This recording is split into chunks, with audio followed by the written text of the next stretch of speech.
Que la paix soit surtout bien guidée. Alhamdulillahi Rabbil Alamin. Bon, l'intervention que je fais là, en fait, c'est juste pour rappeler certaines choses. Euh, Essayer de dire juste aux gens qu'il faut savoir des fois relativiser énormément. Et c'est pour parler en fait du film La Grande Pyramide K 2019. L'intervention que je fais là, en fait, c'est quelque chose que j'ai voulu faire en fait bien avant. J'avais essayé, mais bon, après j'ai mis ça de côté. Je pense que j'ai bien fait, en fait, parce que ça m'a permis en fait aussi de repenser à certaines choses entre temps. Et d'ailleurs, la chose qui m'avait poussé en fait à vraiment vouloir faire l'intervention, c'est surtout en fait l'attitude des deux intervenants que Fahim Krasinski avait convié en fait à son dernier live en fait.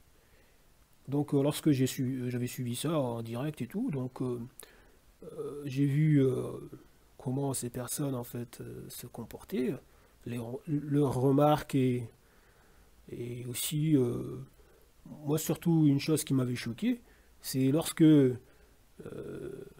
l'une de ces personnes a osé demander à Fahim Krashenki d'expliquer la méthodologie scientifique des archéologues. Moi, franchement, j'étais embarrassé, j'étais choqué par ça. Et j'ai trouvé ça gênant, pour vous dire. Pour moi, ça n'a pas lieu d'être, en fait. En live comme ça, demander à une personne, voilà, au moins si vous lui demandez, vous êtes en train de vous chamailler en commentaire, voyez, ou bien vous parlez en privé, etc. Mais pas en live. Pas en live. Donc, même si, voilà, ce que la personne dit, ces arguments, pour vous, ça dénote euh, certaines choses, en fait, sur la personne. Pour vous, voilà, vous vous dites que cette personne ne connaît pas du tout la méthodologie. Donc, non, franchement, j'ai trouvé ça un peu rabaissant. Vous voyez. Mais bon, il n'y a pas mort d'homme non plus, donc voilà. Il y a des gens qui ont connu pire, ils ont survécu. Donc, bon, bref, revenons à notre sujet. Subhanallah, al-azim. Donc, en fait, pour moi, il est clair et net que ce qu'il a apporté comme explication, on peut parfaitement bien, en fait, envisager ça. Vous voyez?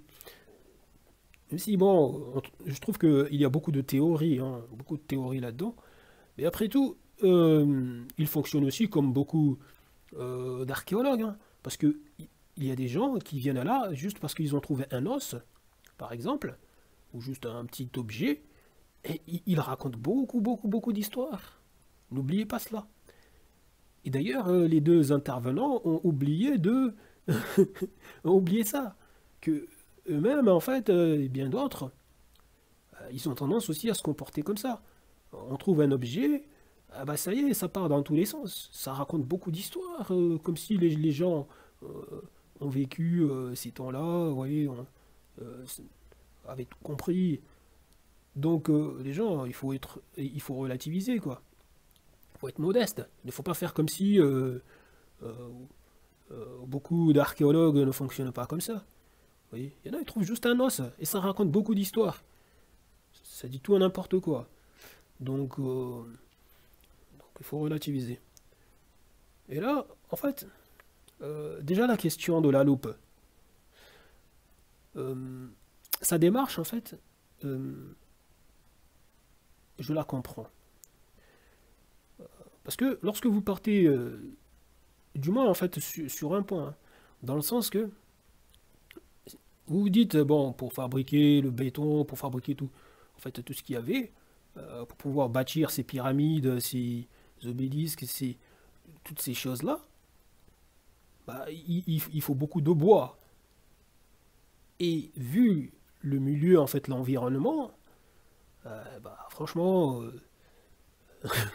ça aurait été une catastrophe écologique, en fait. Vous voyez, de se mettre là, à brûler, à couper du bois partout pour construire, justement, parce que quand vous voyez tous ces monuments, quand même, vous dites qu'il y a eu beaucoup de travail.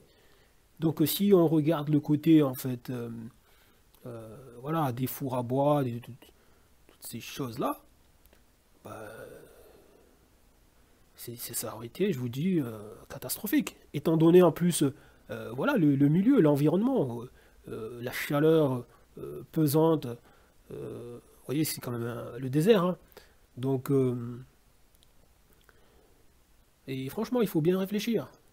Donc, du coup, l'idée de penser à la loupe, forcément, en fait, ça ne pouvait que lui effleurer l'esprit, lui venir en tête, bon, en tête. Surtout quand vous savez que les Égyptiens connaissaient en fait la manière de fabriquer en fait des verres. Vous voyez, ça, voilà, ces gens n'étaient pas ignorants et ça, voilà, c'est connu, c'est dit. Ils savaient fabriquer des verres en utilisant le sable, en utilisant voilà, du natron, tout ça. Donc, vous voyez, donc ça fabriquait des verres. Peut-être qu'ils étaient parvenus à fabriquer justement des loupes et des loupes assez en plus en voyant ce que ça leur permettait en fait de faire. Peut-être voilà, ils ont vu les choses en grand. C'est tout. Après de là à faire fondre du granit, tout ça.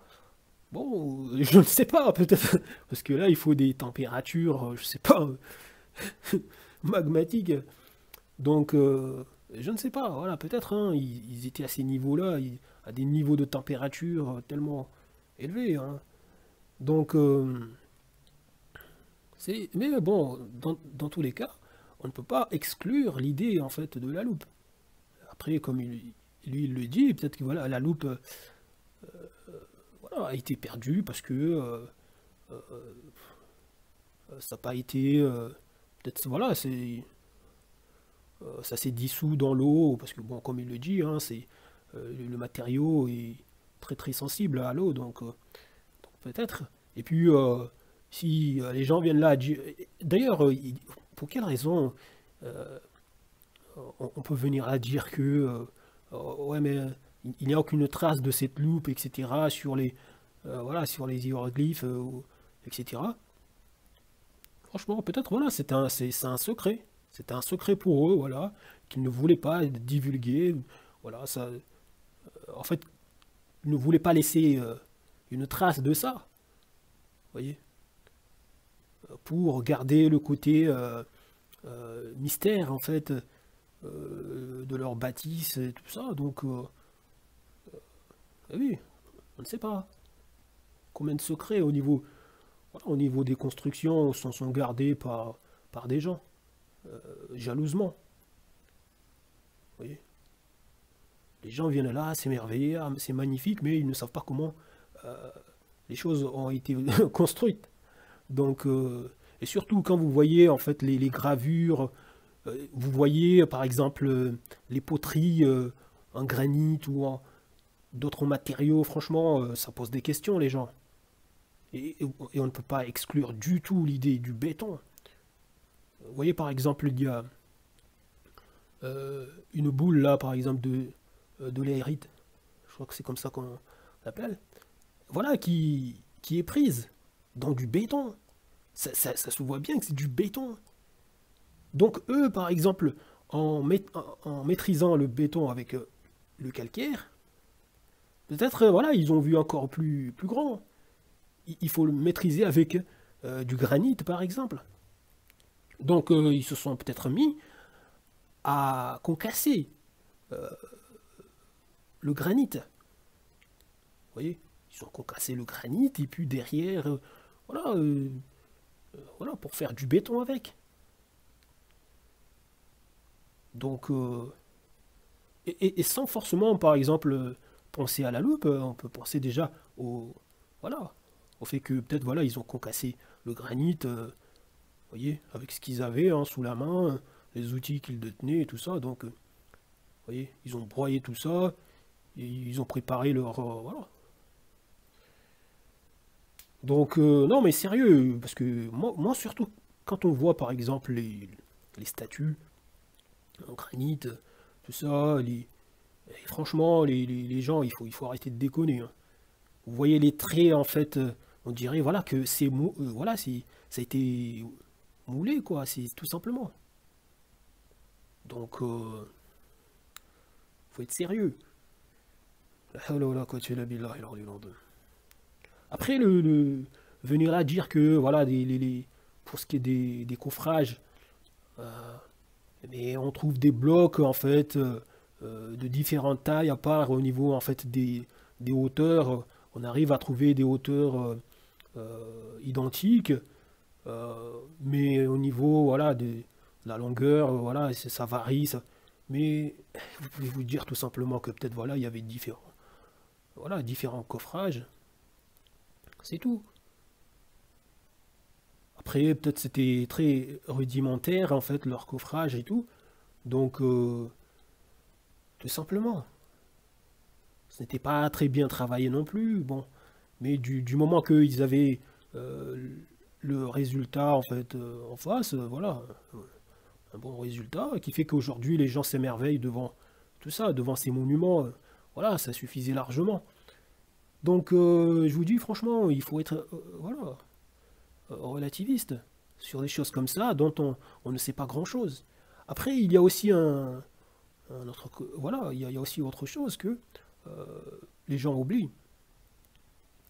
Quand on regarde ce qu'il y a dans les enseignements islamiques, parce que bon, le Coran dit la vérité, et ça, bon, j'ai déjà fait beaucoup d'efforts là-dessus pour vous le montrer, donc il n'y a pas à revenir là-dessus.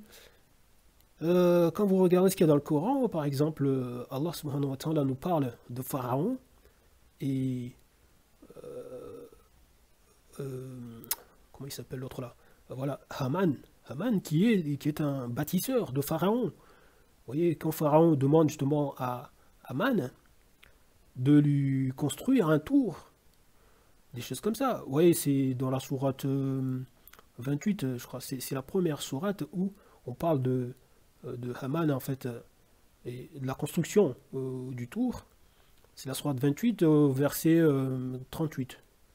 38. Déjà au verset 6 et 8, on parle de Haman, mais pour ce qui est de la construction des tours, en fait, on voit vraiment que Allah subhanahu wa ta'ala, il met vraiment en lumière, en fait, euh, comment on peut l'appeler, ce maître d'œuvre. Vous voyez, ce bâtisseur, le bâtisseur de Pharaon. Vous voyez, euh, chose qui nous fait voir que c'était des gens, en fait, que Pharaon, vraiment, en fait, honoré, quoi, en fait, respecté énormément. Parce que le fait que Allah subhanahu wa ta'ala nous rappelle ces personnes-là et les demandes en fait de Pharaon, voilà, voilà. Donc adressé à cette personne, ça montre le rôle important que jouaient justement les bâtisseurs et ça souligne quelque part ce qui reste en fait, l'importance en fait de ce qu'on a là, des pyramides, en fait, des choses montrant que c'était vraiment en fait des époques en fait très spéciales. Vous voyez. En plus, bon, déjà, comme je l'ai dit, Allah subhanahu wa ta'ala, Dieu, il parle justement de ce bâtisseur, Haman, le bâtisseur de Pharaon. Il parle de lui justement dans la sourate 28. Et aussi, la dernière sourate où il parle de lui, c'est la sourate 40. Vous voyez, au verset 24 et au verset 36. Et c'est au verset 36 qu'il parle aussi en fait de la demande de Pharaon à Haman en fait de lui construire un tour, une tour, pardon, de lui construire une tour. Donc Vous avez ça.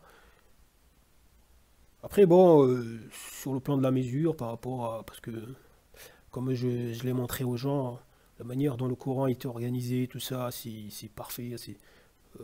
Je sais pas ce qu'on peut observer par rapport à tout ça. Mais bon, je voulais juste vous rappeler ça. Et toujours par rapport à ce qui se passait en fait à ces temps-là, il y avait aussi beaucoup de magie. Beaucoup de magie. Vous voyez, beaucoup de magie. Donc, il faut pas oublier ça aussi. Donc, ah oui, quand on aborde ces questions-là, de la construction des pyramides, même si il y a des gens qui veulent voir à tout prix, en fait, de la rationalité, je vais dire, faut des fois se dire que il y a des choses qui vous échappent. En fait, reconnaître qu'il y a beaucoup de... Voilà.